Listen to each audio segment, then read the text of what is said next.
우리 학생들한테 수업할 때 꼭 너희들 아이디어 있으면 무조건 만들어봐라. 이거는 AI만이 가능한 거, 만들어줄 수 있는 세상이다, 이 얘기를 합니다.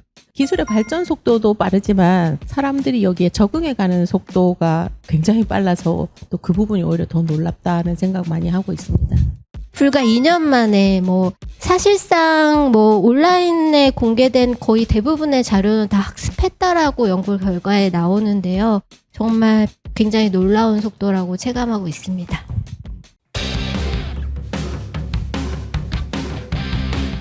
반갑습니다. 저의 소개부터 먼저 드리도록 하겠습니다. 시큐리티 콘텐츠 허브 소속의 콘텐츠 사업팀의 팀장을 맡고 있는 명성식 팀장, 닉네임으로는 식군입니다. 여러분 반갑습니다. 안녕하세요. 부산대학교 교수를 했고 지금은 정년퇴임 나라인포테크라는 업체를 경영하고 있습니다. 아마 여러분들이 아는 그 맞춤법 검사기 개발한 사람입니다.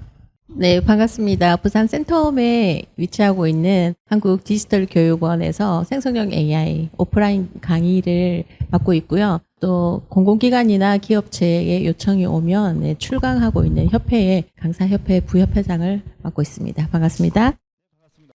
네, 안녕하세요. 저는 고려대학교 미래성장연구원에서 연구교수로 재직 중에 있고요. 주요 연구 분야는 인공지능법 규제와 개인정보보호법 분야입니다. 오늘 만나뵙게 돼서 반갑습니다. 저희가 이번 첫 번째 세션으로 마련을 한 것은 AI 등장에 따른 우리 일상과 일의 변화입니다. 일상생활과 그리고 직무에서 혹은 일에서 어떻게 AI를 사용했을지 이런 것들을 좀 이야기를 나눠볼 건데요. 첫 번째 파트로 AI 기술 얼마나 체감을 하고 있는지에 대한 이야기입니다. 어떻게 보셨습니까, 대표님? 인공지능은 여러분들 주위에 1950년대부터 존재했어요. 계속 존재했고 여러분들이 사용하시는 휴대전화 전부 다 들어 있었는데 생성 인공지능이 나오면서 갑자기 관심이 커졌죠. 제가 항상 생각한 게 그래, 절대 안 되는 게 있어. 요약이야. 문서 요약은 불가능해. 그 다음에 언어 처리는 불가능해. 적어도 2050년이면 가능할까? 그래서 우리 애한테도 너 평생 먹고 살기 제일 좋은 게 자연 언어 처리야. 해. 이렇게 했는데요. 갑자기 2년 반 만에 다 바뀌었죠. 저도 챗 GPT 나올 때 그 충격에서 못 벗어나고 있고요. 기술 발전은 더더구나 무섭잖아요. 누구도 아마 짐작 못했을 겁니다. 심지어는 챗 GPT를 만든 친구들도 어느 날 아침에 일어났더니 시스템이 갑자기 이상하게 의식을 가졌더라라고 얘기를 했거든요. 구글 직원 한 명이 그렇게 얘기를 했잖아요. 컴퓨터가 생명이 들어가 있다 이렇게 해서 잘렸다는 얘기인데 물어보니까 잘린 건 아니고 잘 근무하고 있답니다. 예, 얼마나 놀랐겠습니까? 갑자기 물었는데 컴퓨터가 대답을 하는데 그래서 아무도 짐작 못했을 겁니다. 네, 3년 됐어요. 우리 챗GPT 3.5 버전. 우리가 이렇게 자연 언어라거나 일상 언어로 기계와 대화할 수 있는 게 이제 만 3년이 딱 됐는데 몰랐고, 그리고 요즘은 기술의 발전 속도도 빠르지만 사람들이 여기에 적응해가는 속도가 굉장히 빨라서 또 그 부분이 오히려 더 놀랍다는 생각 많이 하고 있습니다. 저도 그 생성형 AI가 이렇게 굉장히 빠른 속도로 대중화되는 것에 대해서 좀 놀라움을 갖고 있습니다. 챗 GPT 출시 이후 지금 불과 2년이 지났는데 이렇게 일상적으로 사용된 것에 굉장히 놀랐고요. 좀 에피소드를 말씀드리자면 제가 박사 논문을 준비할 때 이제 챗 GPT가 막 나왔을 때 어떻게 하면 조금 도움을 받아볼까 해가지고 사용을 했었는데 그때만 해도 한국어로 쓰는 것에 대한 답변이 안 좋았고 자료가 없었고 토큰을 많이 사용해서 그걸 영어로 질문을 하라는 팁이 있었었거든요. 그런데 지금은 이제 전혀 그런 거, 전기세는 별도로 하고요. 구애받지 않고 사용이 된다는 점과 불과 2년 만에 사실상 온라인에 공개된 거의 대부분의 자료는 다 학습했다라고 연구 결과에 나오는데요. 정말 굉장히 놀라운 속도라고 체감하고 있습니다. 마찬가지로 좀 궁금했던 건 이런 분야 혹은 이런 사람에게도 AI를 쓰더라 했던 케이스가 좀 있으셨을까요? 패널 분들 중에서? 저는 개인적으로 이제 AI가 사회적 취약계층의 자립을 돕거나 삶의 독립성을 보장하는 게 굉장히 의미가 있다고 생각을 해요. 그래서 그 Be My Eyes라는 서비스가 있다고 합니다. 나의 눈이 되어주세요라는 서비스인데요. 이게 덴마크 스타트업 기업과 오픈 AI가 손을 잡고 시각 장애인이나 저시력자를 돕는 그런 서비스라고 합니다. 그래서 예컨대 뭐 냉장고에서 뭐 사진을 찍으면 이제 AI가 재료를 알려주고 이걸로 현재 가능한 뭐 레시피를 소개를 해준다든지, 공항 사진을 찍으면 이제 공항에서 표지판이나 이런 걸 안내해주고 길 안내를 돕는다든지 이제 그런 게 있다고 해서 인간의 취약점을 AI가 도와줄 수 있는 이런 서비스가 굉장히 인상적이었습니다. 며칠 전에 나온 기사인데 고등학교 학생인데 AI를 이용해서 프로그램을 개발했는데 1년 수익이 몇 천만 달러더라고요. 근데 아주 간단해요, 아이디어는. 지금까지 그 열량 계산해주는 프로그램들은 우리가 데이터를 넣어야 됐잖아요. 그 친구는 사진을 찍게 한 거예요. 그 사진을 찍어서 열량 계산을 해준 거예요. 사실 중요한 아이디어는 아닐 것 같은데 그 친구가 만들 수 없는 프로그램이지만 AI를 이용하니까 가능했겠죠. 그러니까 전 세계에서 많이 쓰이고 가입자가 있으니까 그 친구가 롤스로이스 탈 수 있었다. 고등학교 3학년이 만들 수 있었다. 우리 학생들한테 수업할 때 꼭 너희들 아이디어 있으면 무조건 만들어봐라. 이거는 AI만이 가능한 거, 만들어줄 수 있는 세상이다, 이 얘기를 합니다. 저도 롤스로이스를 진짜 타고 싶습니다. 네. 네, 혹시 또 다른 사례가 있었으셨을까요? 네. 저는 이제 아까 교수님께서 이제 해외 얘기하셨는데 저도 마찬가지로 취약계층이나 리터러시가 떨어진 부분에 AI 교육이 빨리 좀 있었으면 좋겠다라는 걸 많이 느끼고 있는데, 국내에서 회사 이름은 정확히 기억하지는 못하겠는데 시각장애인들은 이미지를 인식할 수가 없대요. 이게 점자라는 건 다 텍스트 기반이기 때문에. 그래서 한국에 지도라는 개념이 없다고 하더라고요. 그런데 AI의 그 점자를 만질 수 있게 만든 거예요. 그러면 이미지를 학습을 시켜서 내가 한국의 사회과 부도, 우리 어릴 때 있었던 사회과 부도를 만져서 이게 점자가 올라오는 거예요. 톡톡톡 튀어오면서. 그러면서 그 시각장애인이 말씀하시기를, 왜 강릉이 여름에 시원하다라고 이렇게 저희들은 학습을 했는데 지도를 만져보면서 이게 이렇게 높은 지역에 있구나. 그래서 강릉이 시원하구나라는 게 이해가 됐다. 그러면서 그게 지금 해외로 수출되고 있고 국내 스타트업인데, 그걸 보면서 결국 AI가 어디에 적용될 건가 하면은 업무 영역에서는 결국 다 들어갈 거거든요. 그건 당연한 건데, 의외로 우리가 무시하고 있거나 소외되고 있는 영역에 이런 작은 아이디어들이 좋은 스타트업들로 좀 많이 나오면 좋겠다. 그걸 보면서 그런 느낌을 받았습니다. 조금 일상 이야기를 좀 얘기를 해보려고 해요. 일상생활 속에서 AI 얼마나 적용이 되고 있는지 이런 것들을 좀 얘기를 해볼 텐데, 원장님께서 보시기에 이전에 있던 일상과 AI가 와서 지금 세대를 이뤘을 때의 변화가 있다면 어떤 게 가장 크게 작용을 했었을까요? 제 개인적으로는 요즘은 일어나서 일정에 관련된 거를 피드백 받거나 정리를 받거나 또는 해야 될 일들에 있어서 아이디어를 얻을 때에 좋은 친구로서 저는 아이디어를 많이 물어보거든요. 그래서 저는 챗GPT에게 맞춤형 지침이 있지 않습니까? 거기에 맞춤형 지침에 그렇게 입력해놨어요. 내가 생각하지 못하는 아주 기발하고 천재적인 아이디어로 항상 대답해라 라고 해놔요. 그래서 제가 질문하면 챗GPT는 점점 저에게 익숙해져서 저에게 맞는 질문, 대답을 자꾸 준다는 걸 많이 느끼게 되어 쓰면 쓸수록. 그러면 결국 제 아이디어에서 벗어나지를 못하잖아요. 그래서 제가 얼마 전부터는 그렇게 했어요. 진짜 기발한 상위 1%, 0.1%의 천재적 아이디어, 아무도 생각하지 못하는 아이디어, 좀 엉뚱하고 당장 적용하지 못하더라도 계속 그런 관점에서 나에게 영감을 달라. 이렇게 답변을 그렇게 하라고 하거든요. 그래서 저는 굉장히 좋고 스마트한 좋은 친구를 제 일상에 이렇게 늘 같이 있다고 생각하고, 저는 강의 가서 그런 말 많이 하거든요. 저의 또 다른 두뇌이면서 나의 외장 하드다, 이렇게 생각을 하고 있습니다. 그래서 일상에 많이 접목시키려고 하죠. 모 대학 교수의 딸 부부가 미국에서 엄청나게 싸웠답니다. 막 서로 욕하면서 싸우는데 갑자기 누가 중재를 해주더래요. 그러시면 안 된다고. 그래서 중재하고 웃고 끝났대요. 뭔가 챗GPT를 깨놨더니 그 소리가 다 들어가서 GPT가 거기서부터 부부싸움을 말린 거예요. 그래서 그게 또 미국에서는 어떻게 하냐 하니까 부부가 싸우는 순간은 무조건 GPT를 켠대요. 음성을. 이게 어떤 소비 문화 자체가 이게 맞는지는 모르겠는데 큰 변화가 일어나고 있고요. 그게 긍정적인지 부정적인지는 잘 모르겠습니다.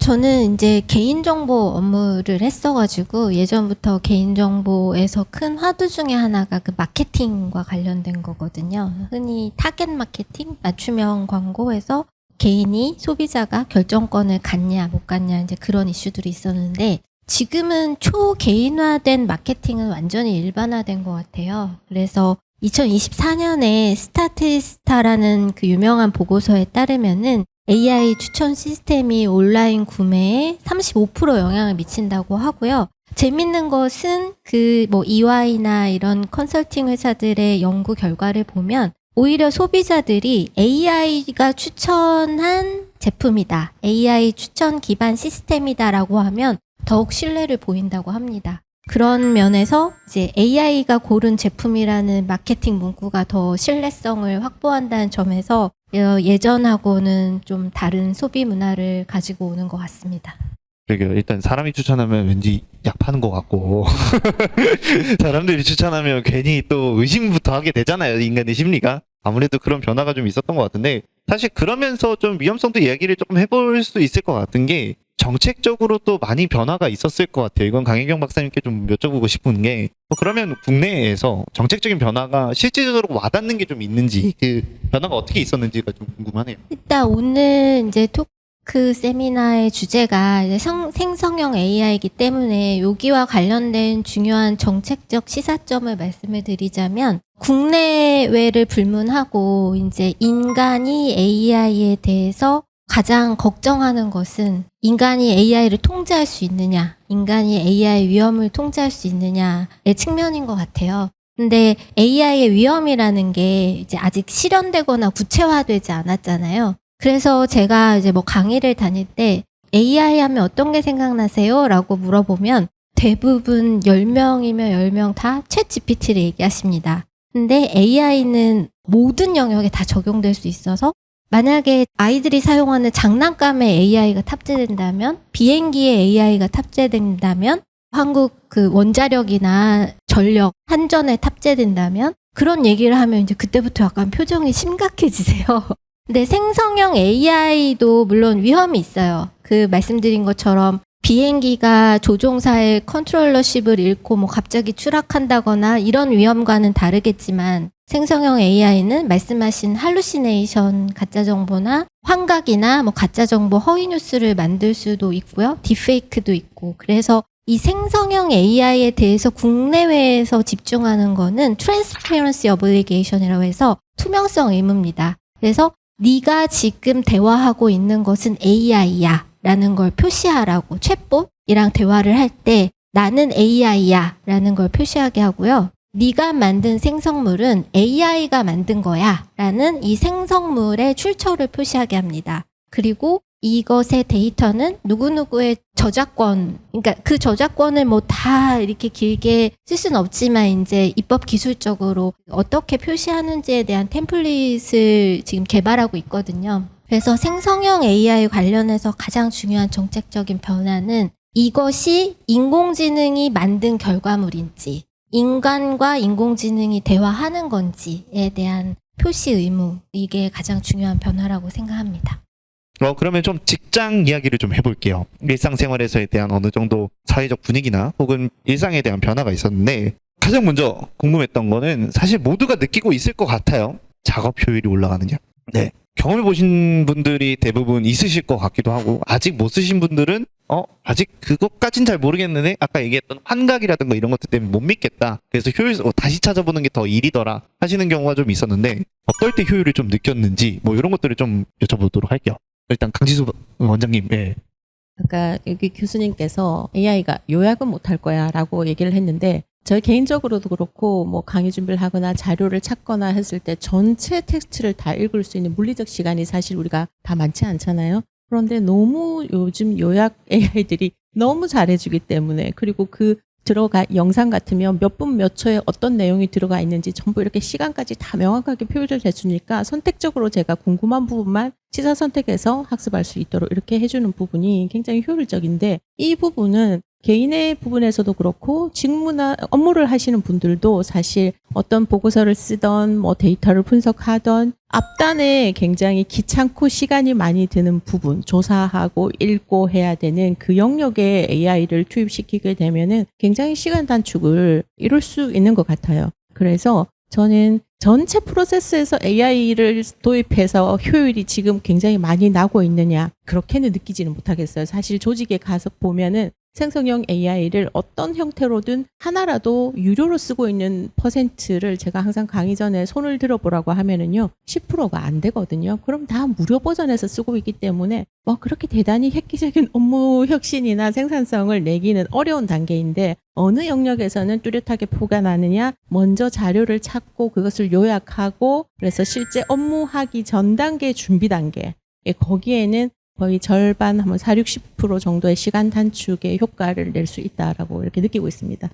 말씀해 주신 내용들이 좀 궁금해서 물어보는데, 그러면 나는 유료 버전의 AI를 쓰고 있다. 혹시 관객석에 손 한번 들어봐 주시겠어요? 그래도 여기는 10%가 넘네요. 네네네. 그러면 이렇게 효율적을 이야기를 하는 데 있어서 가장 이야기를 또 많이 하는 게, 그럼 인간의 창의성을 어느 정도 따라올 수 있느냐에 대한 이야기를 많이 해요.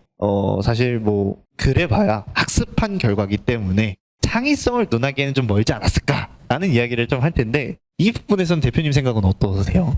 일단은 제가 생각했을 때는 현재 GPT를 쓰게 되면 여러분들의 창의성을 크게 늘릴 수 있습니다. 그거는 여러분들이 활용을 하는 얼마나 잘하느냐에 따라 다른 거고요. 인공지능 자체가 창의성은 저는 아직 없다고 보거든요. 많은 자료는 제공해 주지만 대신 인공지능이 정말로 창의성을 가지려면 딱 한 가지가 돼야 돼요. 여러분들하고 얘기하고 그 결과를 자기 파라미터를 바꿔야 돼요. 근데 지금은 바꾸지를 못하거든요. 모든 걸 모아서 재학습을 시켜야 되거든요. 그래서 인공지능 초기에 제가 지난주에 강의하면서 학생들한테 1997년에 나온 책을 강의를 했는데, 그때 인공지능의 5가지 목표가 있었는데 그중에 도달된 게 1개밖에 없더라고요. 그중에 하나가 라이프롱 타임 학습인가요? 그러니까 기계가 와서 계속 얘기하면서 뭐라는가 하면 그 결과를 가지고 스스로 변해 가야 되는데, 그게 안 된다면 일단 창의성이 없는 거고요. 두 번째는 이게 이제 저 박사학위 논문 주제였는데요. 사람의 마음을 인공지능이 읽어야 돼요. 근데 지금은 읽지를 못하거든요. 무슨 얘기인가 하면, 제가 사회자님한테 뭐 예를 들어서 간단하게 예를 한번 들어봅시다. 같이 담배를 피운다고 가정합시다. 갑자기 제가 빈 담배 봉지를 막 하면서 담배 있어요? 하고 물었다면 달라는 얘기겠죠. 그 다음에 예를 들어서 담배를 피우는 건 아닌데 내가 담배를 피우려고 보니까 옆에서 담배 있어요? 하면 같이 피우자, 혹은 담배 줄까는 얘기죠. 담배 피우는 아들이 있는데 아버지가 보니까 저놈이 돈이 없는 것 같아. 그러면 야, 너 저기 용돈 있어? 뭐 담배 살 돈 있어? 이렇게 물을 수도 있거든요. 결국은 그게 이제 스피치 액트라는 건데, 사람의 마음을 읽는 건 아직 연구가 안 돼 있어요. 그래서 그런 부분이 안 되었다면 인공지능 자체가 초지능이나 창의성이 있다고 볼 수는 없고요. 우리가 그렇게 어떻게 느끼고 활용하느냐에 따라서 창의성을 느낄 수 있을 뿐이라고 아직 생각합니다. 현재 GPT는요. 그러다 보니까 아직까지 창의성이 없었다고 얘기를 해주셨네. 그러면 이제 그렇다 보니 내 직업은 아직 안전한가? 이런 이야기를 할 것 같아요. 각자 위치에 있는 직업이 조금 위협받고 있다라는 생각이 좀 있었는지, 뭐 이런 것들을 좀 묻고 싶거든요. 교육 원장님은 제일 마지막에 여쭤보도록 하고요. 직무교육을 하시니까. 이제 강희경 박사님 어떻게, 네. 제 직업이 이제 법 정책을 만드는 연구를 했었는데요. 그래서 이제 제 직업이 그런 쪽이라 생각을 해보면, 뭐 말씀하신 문서의 요약이라든지 뭐 전 세계 법제도를 트렌드를 파악하고 요약하고 분석하는 능력은 정말 제 20년 경력보다 훨씬 낫죠.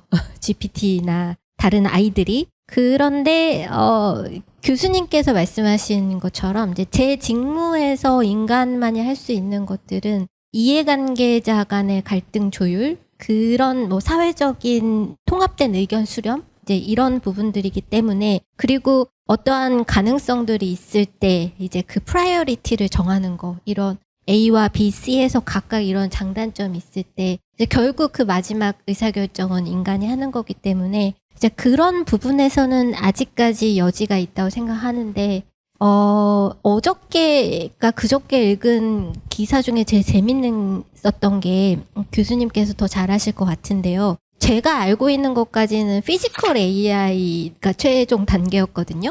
근데 이제 월드 AI라는 게 나왔대요. 그래서 뭐 미국이나 중국은 월드 AI를 지금 스터디하고 있는데, 그러니까 피지컬 AI가 물리적 세계와 인간 간의 상호작용의 범주라면 예컨대 월드 AI는 그 물리적 세계를 이해한다고 하더라고요. 그러니까 물컵을 떨어뜨리면 물이 쏟아지는 그 중력의 원리를 인공지능이 이해하는 그런 단계까지 갔다고 해서 제 자리를 곧 위협하지 않을까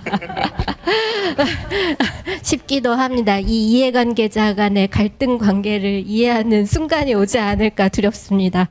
네, 그러면 권혁철 대표님은 어떻게 생각하세요? 뭐 위협을 받으신 적이 있으실까요? 저희야 뭐 당연히 맞춤법 검사기 둘이 경쟁하는데 우리가 조금 지고 있어요.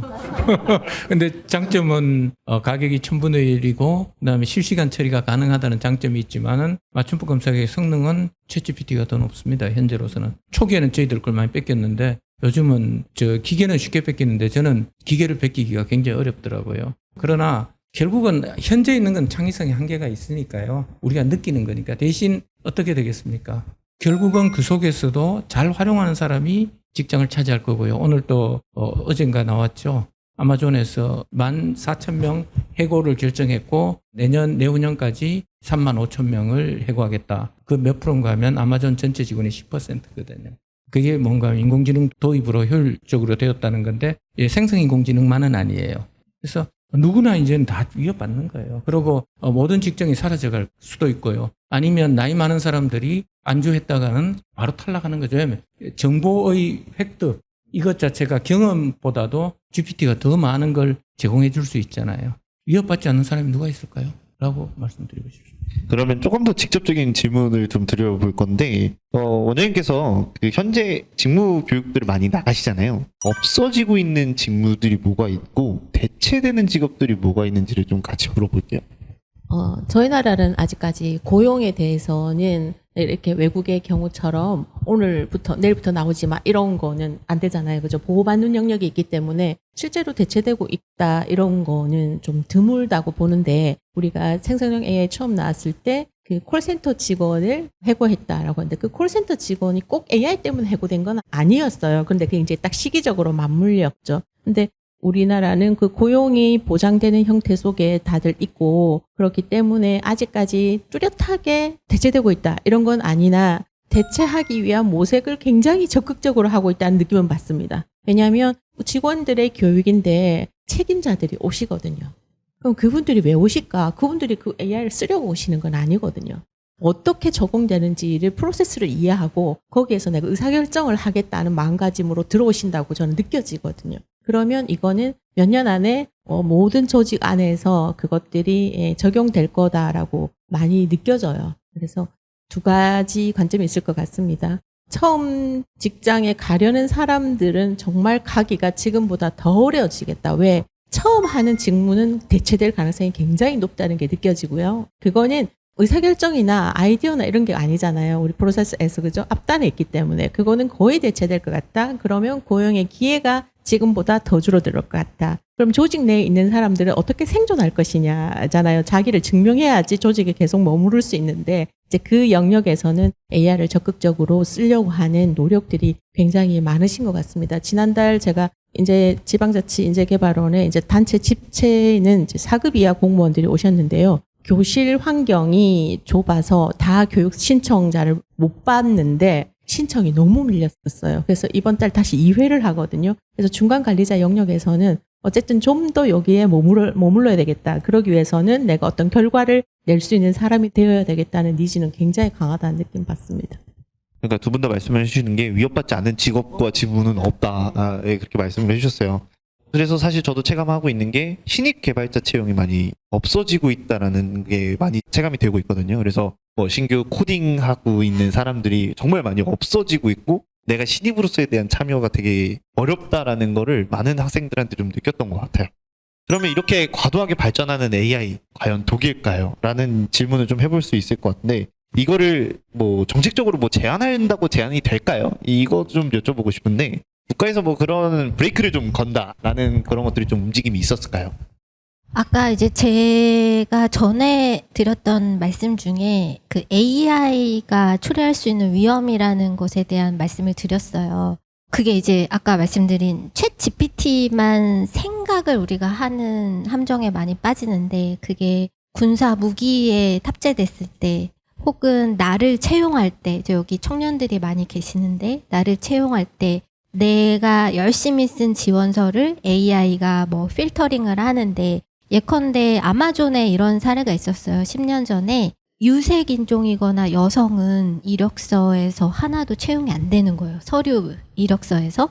그 이유를 봤더니 그게 그 알고리즘을 설계한 사람이 뭔가 인종주의나 뭐 성별적인 편향이 있어서가 아니라 데이터 자체가 기존에 능력 있는 사람들이 백인이고 남성이 많았던 거죠. 그 사회 구조적으로 백인 남성이 교육받을 기회가 더 많았기 때문에 우수한 자원이 백인 남성들에게 집중되어 있었고 그 데이터를 공부한 아마존의 알고리즘은 백인 남성이 우수하구나 라고 학습을 한 거죠. 가장 또 와닿는 것은 우리가 대출을 할 때 우리의 신용평가를 이제 채점을 하잖아요. 그런 것들을 AI가 할 거예요. 그러면 나에 대해서 날 뭘 기준으로 AI가 채점했냐. 이런 국방부터 시작해서 뭐 교육, 금융, 뭐 가깝게는 생성형 AI까지 다양한 분야에서 AI는 사용될 거고 그것이 초래되는 위험이 다를 겁니다. 근데 이제 가장 먼저 법제를 만든 이유는 이거를 위험 기반 접근법이라고 해서 AI가 초래할 위험에 차등을 두었어요. 그래서 절대 허용할 수 없는 위험, 인간의 기본권이나 안전이나 건강을 침해하는 그런 위험들, 뭐 예컨대 범죄 경력이 있는데 교화됐어요. 근데 재범의 확률이 있을까 싶어서 그 사람을 프로파일링해서 계속 추적한다든지 이제 이런 거는 기본권의 문제도 들어갈 수 있잖아요.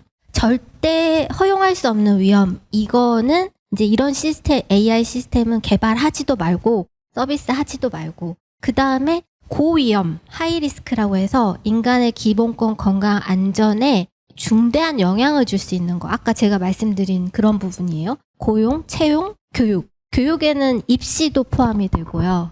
학습도 포함이 되고 뭐 선거라든지 이런 부분들에 대해서 크게 영향을 줄 수 있는 것들은 이것을 사전에 예방할 수 있는 위험관리 시스템을 구축하고 그거를 준수한 다음에 이런 시스템을 만들거나 서비스해라. 그 다음에는 아까 말씀드린 챗봇이나 딥페이크 같은 것처럼 그런 영역은 인공지능이 했다라고 표시해라. 나머지는 규제는 안 할 텐데 자율규제로 해라. 라는 게 가장 앞서 나가고 있는 EU의 법이고요. 한국 법도 유사하게 그런 틀을 좀 벤치마킹해서 뭐 디테일은 다르지만 올해 법을 제정했습니다. 그래서 이런 위험 기반 접근법이 이제 글로벌 트렌드라고 말씀드릴 수 있겠습니다. 마지막으로 이제 대표님께 여쭤볼 건데요. 현재 그러면 AI 수준은 어느 정도 일을 도와줄 수 있는가? 이거를 한국어 처리에 대해서 연구를 하셨으니까, 네. 그래서 복잡한 한국어의 경우에서도 뭐 장애가 없는지, 혹은 뭐 현재 수준에서 전혀 무리가 없는지, 뭐 이런 것들도 궁금해서 한번 여쭙고 마무리를 좀 지어보도록 할게요. 예. 생성인공지능에서는 언어에 대한 차이가 전혀 없어요. 오늘 제가 몇 가지를 물었는데 이 친구가 한국어로 물었는데 네이버를 뒤지지 않고 미국에 있는 중요한 데들을 뒤져서 가져와서 생성을 하더라고요. 그런 의미에서 보면 뭐 GPT 입장에서는 뭐 한국어나 언어는 차이가 없고요. 실제 내부에 표현되는 것도 언어로 표현되지 않습니다. 하나의 점으로 표현되는데요. 나중에 설명할 수 있을 것 같고요. 그래서 뭐 특별히 제가 봤을 때는 한국어이기 때문에 GPT한테 어렵고 이런 게 없다는 건 굉장히 중요한 것 같습니다. 제가 바른 대답을 했는지는 모르겠네요. 네, 일단 영어가 좀 더 유리할 거라고 생각을 했는데 지금으로서에 대한 단계에서는 뭐 영어가 중요하지 않고 한국어도 그게 큰 장애가 되지 않는다. 뭐 이 정도로 마무리를 해볼 수 있을 것 같아요. 일단 직업과 관련된 내용들은 뒤에 가서 또 이야기를 해볼 테니까 저희 잠깐만 쉬었다가 2부에서 좀 뵙도록 하겠습니다.